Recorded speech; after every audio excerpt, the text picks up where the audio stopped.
Husband's obsessive friend hijacked his memorial and is spreading lies, claiming he wanted to leave me due to infertility. My husband, Jonah, passed away unexpectedly a month ago from a stroke.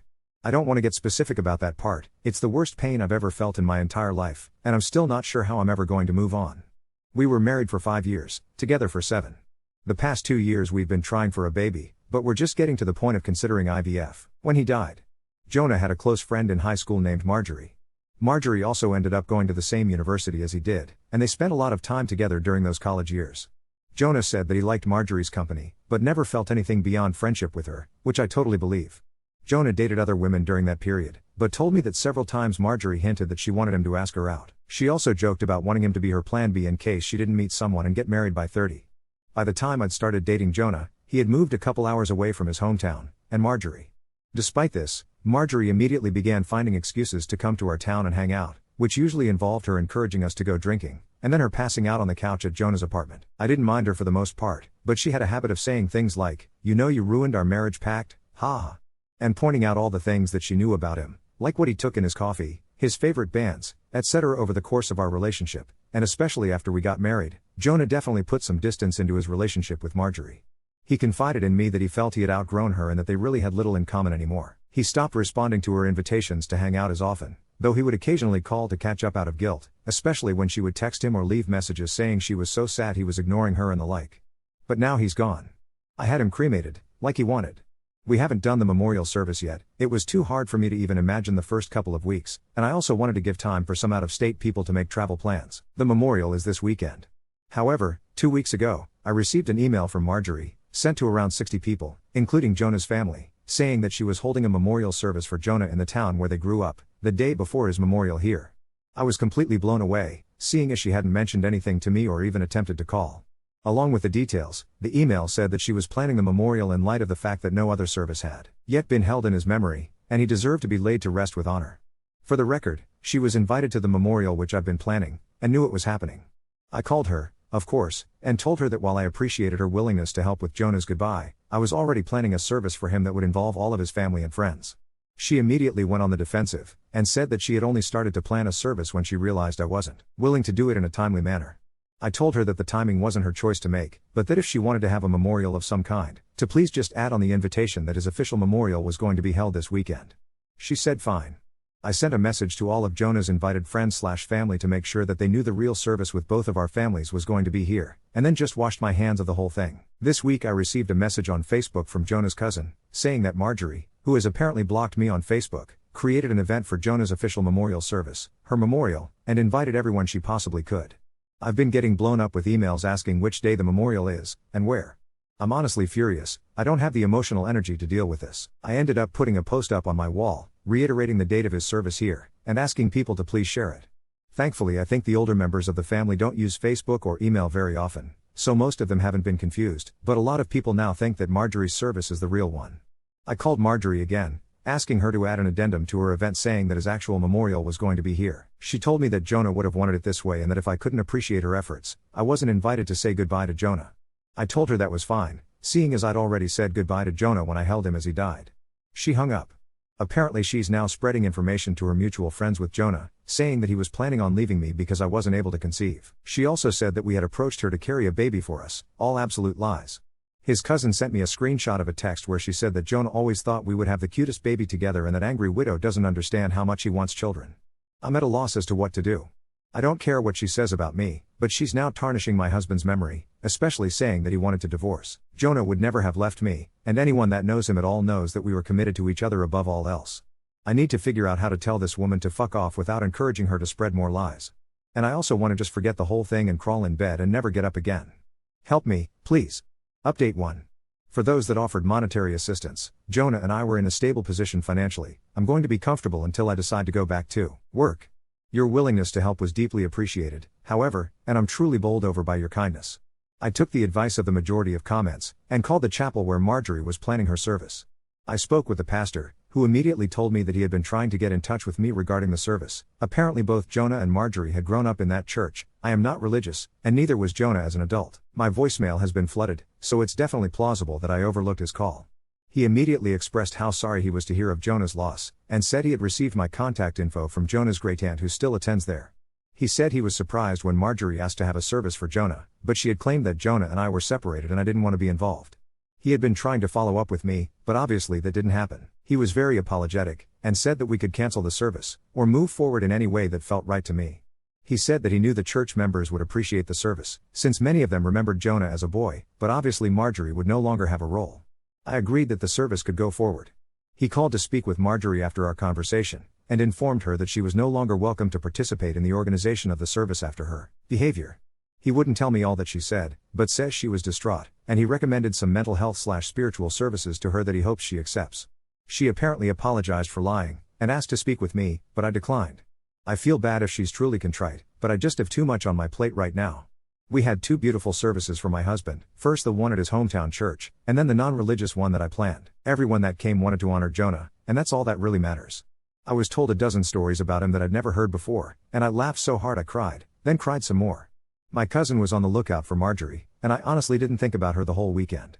She turned up for the first service, and the pastor ended up speaking with her, unbeknownst to me. My cousin says he was sympathetic but firm, and told her that her presence there would be inappropriate.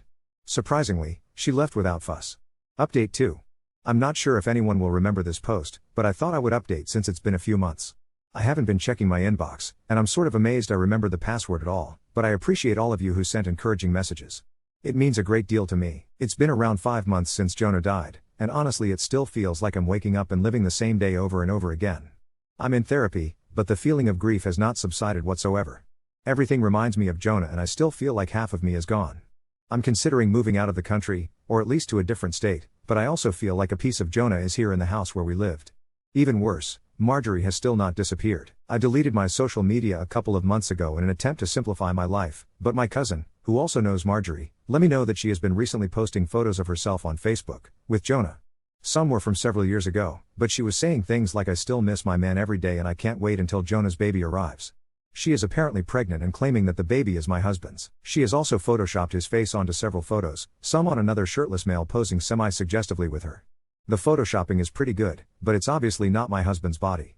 People have been saying things like congratulations, we know you'll be a great mother to Jonah's child. Nobody I knew, thankfully. It honestly made me feel sick, and I went and laid in bed pretty much all day. I hate that she is getting to me like this, but I can't stand the thought that she's claiming my husband was unfaithful to me, and that people are believing it. One bright note is Marjorie's brother, who also knew Jonah. On one of her recent posts, he commented, "WTF Marjorie? I spoke to Jonah like 2 weeks before he died and he said he was trying for a baby with angry widow. You guys were just friends. This is fucked up and you know it." The post was deleted a couple of hours later. I don't know what to do anymore.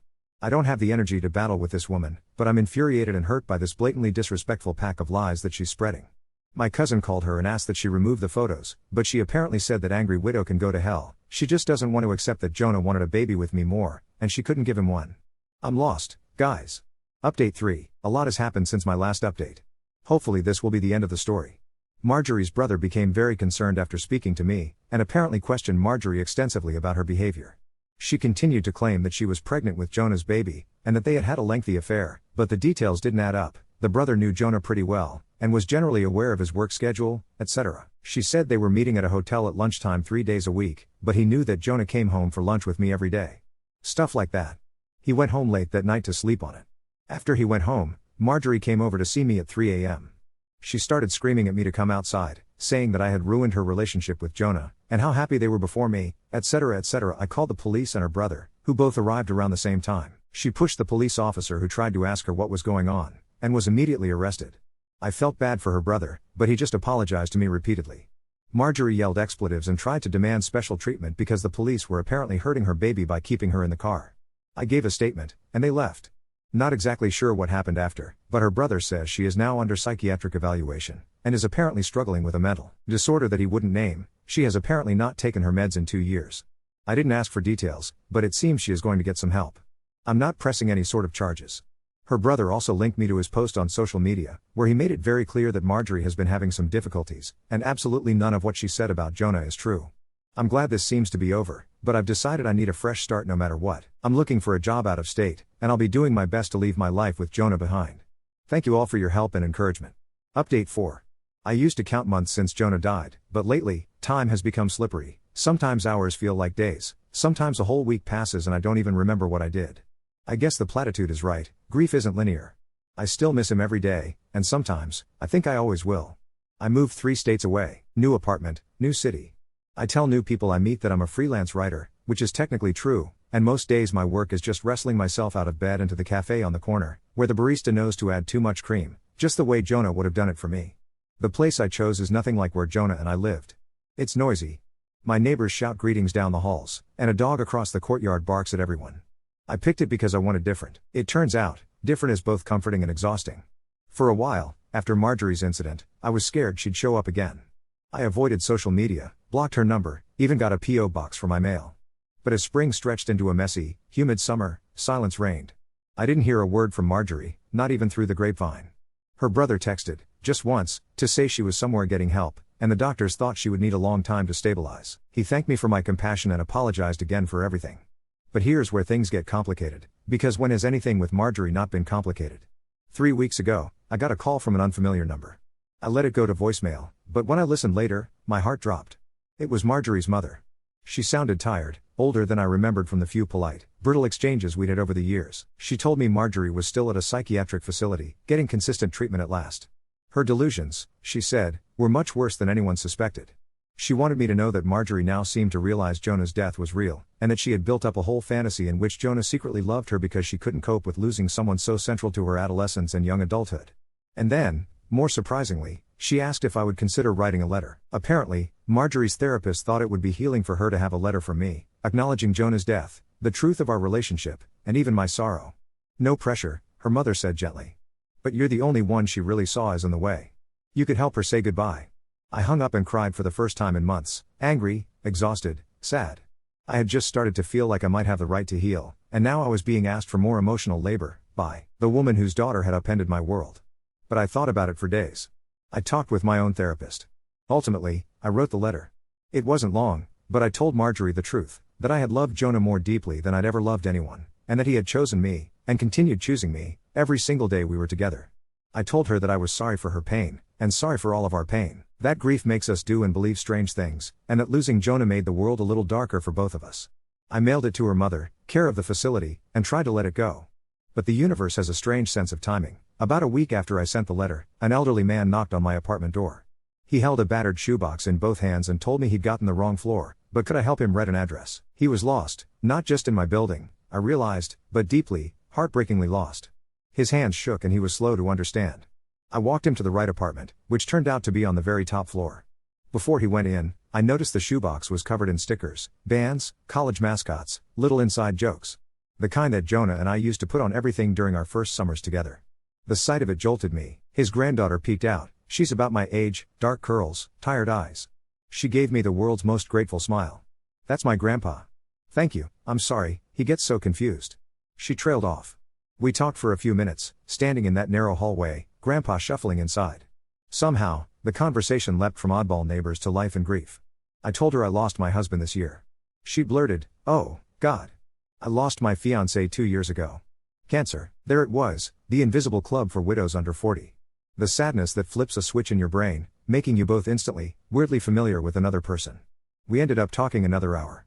I learned her name is Maya, she's a night nurse, and that sometimes, at the end of a very bad day, she eats pie on the fire escape.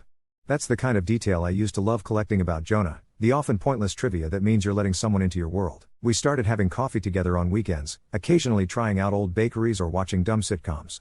For the first time since Jonah died, I felt the grief soften, just a little, around the edges. I was still angry, but less brittle. A few weeks after, Maya invited me to a support group for young widows. She called it her grief bingo night. There were more of us than I expected, all carrying stories like lead weights and invisible backpacks. I don't know where this is heading. I'm still broken in large, jagged ways. I miss Jonah every time I see a band sticker, or I smell coffee brewing, or I wake up and forget for a split second that he's gone. But I am breathing again, and meeting someone who speaks fluent sadness is, weirdly, the closest thing I've felt to hope in a year. Oh, one last bizarre twist, since apparently my life will never be without. 3 days ago I got a certified letter from a lawyer in Jonah's hometown. Inside was a photocopy of an old yearbook page.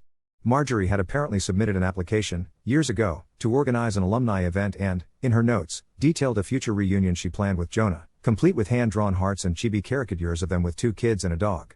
Jonah's cousin, the one who's always kept an eye out for me, had found it in the school archives while helping with renovations, and assumed I had never seen it. He wanted me to have all the ammo in case Marjorie started up again, and wrote, "Just so you know, this was all in her head for a very, very long time. Please don't let her rewrite your memories."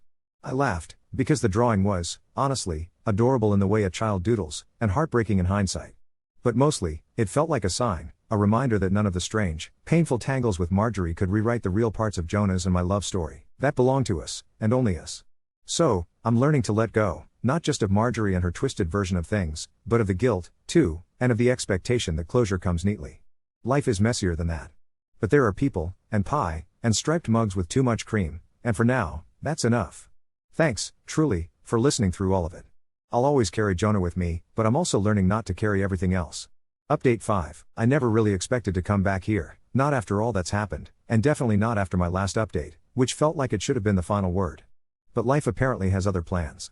Or maybe it's just that grief is never truly finished unraveling itself. Sometimes things twist tighter, sometimes they loosen, and other times they leap out at you like a bad joke from another universe.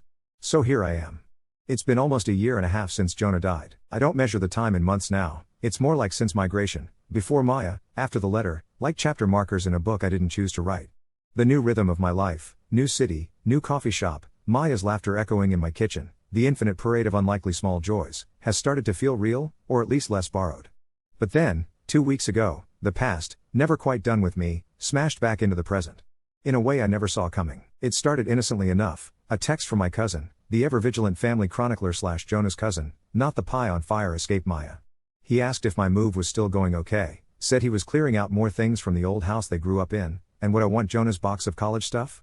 I didn't know, honestly. I'd spent months learning not to drown in belongings. But curiosity won. He offered to mail it, but I was already planning to pass nearby for work, so we set up a lunch. When I arrived, the box was there, a cardboard time capsule that smelled faintly of dust and, weirdly, cinnamon Pop-Tarts. Inside were the usual artifacts, a couple of ratty band t-shirts, badges from a music festival, an uneven stack of old CDs, a notebook. And, near the bottom, an envelope I didn't recognize. My name, a little fancier than Jonah's usual scrawl. I didn't open it, not then. I needed courage, a slow, deliberate unfurling of whatever remained between Jonah and me. That night, after Maya was asleep, after the dog next door had finally shut up, I sat at my kitchen table and slid my finger under the flap. Inside, a letter. Dated 3 days before Jonah's stroke. His last entry in that battered old notebook, copied neatly in his hand. Love, I know you hate it when I get all sentimental and big picture, but I've been thinking about all the different ways I wasted time before you. It feels like my world only filled in the colors after that first night I made you laugh snort over bad takeout. If I'm being honest, I'm scared. Scared that I'll never be the father I want to be for you, scared that all the trying and trying won't be enough. But you once told me nothing in life worth having is ever simple. You're so right. And loving you is the most complicated, unsimple, wonderful thing I've ever done. If all we have in the end is our little apartment, too much coffee, a pile of inside jokes, and each other, I'm happy. I'm yours. Always. P.S. This probably sounds like I'm about to propose. Don't worry. I just figured you deserve to hear me say it straight. Once in a while, I ugly cried. No softer way to say it. It wasn't dramatic or cathartic, it just leveled me. Grief can circle back so viciously, just as you begin to breathe easily. I haven't told Maya about the letter yet, but I did text Jonah's cousin that night, thanking him for finding it. Then, because it felt right, I wrote out my own letter in my notebook. Not to anyone, not even to Jonah, just to the version of myself that spent too long apologizing to the air around her, trying to justify why I've stayed, or moved on, or dared to laugh. But, you guessed it, the universe wasn't done. A week later, on a sunny Thursday, my phone buzzed with a local number I didn't know. Usually I just ignore these, but something, call it intuition, made me answer. It was the therapist from Marjorie's facility. My gut turned cold. He assured me immediately nothing was wrong, that I wasn't in danger, that Marjorie hadn't tried to contact me. He wanted me to know, however, that Marjorie had made significant progress. She was lucid now, and amidst many apologies during therapy, had expressed that she wanted no further contact with me, ever. She'd also, here was the twist, asked for permission to make a public social media post retracting every claim and rumor about Jonah and her, and apologizing to his memory. The therapist explained that while this wasn't necessary for my sake, it was a part of Marjorie's recovery, to take responsibility, try to set things right, however imperfectly. He wanted my blessing, or at least, reassurance that it wouldn't set back my own healing. I thought about it for a long time. Part of me, a fiercely protective part, wanted her to simply disappear from my narrative forever. But I knew how much damage she'd done, not just to me, but to Jonah's reputation among a whole orbit of people who didn't truly know either of us. And in that same breath, I remembered the letter he'd written, the warmth in his voice, the unshakable certainty that what we had was real. I told the therapist the truth. If it might help others to remember Jonah rightly, I was okay with it. As long as it didn't mean Marjorie tried to contact me directly, ever again. 3 days later, my cousin forwarded me Marjorie's post. It was long, rambling, but painfully honest.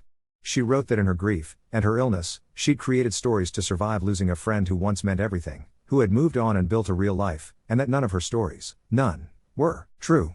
That Jonah never betrayed me, that I had never hurt her, and that she was desperately sorry for violating our shared grief.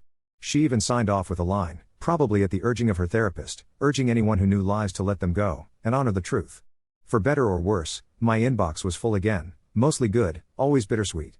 Jonah's old professor, a handful of distant friends, even some of those confused high school acquaintances who'd bought into Marjorie's fantasy. There were apologies, but also stories, real ones, about Jonah's kindness, his wit, the way he'd always lent a hand or made the worst week lighter with some off-color joke. And that's how the strangest thing happened. The pain, which I'd thought could only hollow me out, started making room for something new. Grace, maybe. Or, I don't know, relief. After that, life settled again. But there were ripples. One of Jonah's old friends, who'd vanished from our circles after the funeral drama, reappeared, sending me an old group photo with a note, "I'm sorry I believed the wrong story. You too were what hope looks like." And Maya, who saw my face as I read the last of those messages, simply took my hand and led me to the window, where she pressed her forehead to mine and said, "We loved, we lost, and we're still here. Maybe that's all there really is." So I keep living, week by week, cup by cup, sometimes at the grief support group, sometimes baking disastrous cakes with Maya, sometimes finding something scribbled by Jonah in a book he left behind. "You always overcook pasta. Accept it. Marry me anyway?" I even put up the silly yearbook caricature on my fridge, next to a strip of photo booth pics of Maya and I that make me look like I can breathe again. And this winter, a different kind of letter. Jonah's cousin is getting married. He asked if I'd speak about memories, and moving forward, and how family isn't always the story you think you're in, but the one you choose. He said he thought Jonah would have liked that. Some days I wake up missing the life I lost. Others, I wake up, not whole, but healing. There are still weird aftershocks, whenever I hear a new rumor about the old days, whenever some stranger says I'm sorry for your loss and I have to remember which loss they mean. But mostly, what I feel is this: gratitude. Not for what happened, but for having survived it, for Jonah's love, for pie-eating friends, and even for the complicated, jagged closure that life sometimes lets us earn. If you're still reading, please know, it gets less impossible, slowly, strangeness and all. And at least for today, I can say, with every complicated bit of my patched-up heart, that I am still here. And I think Jonah would want that.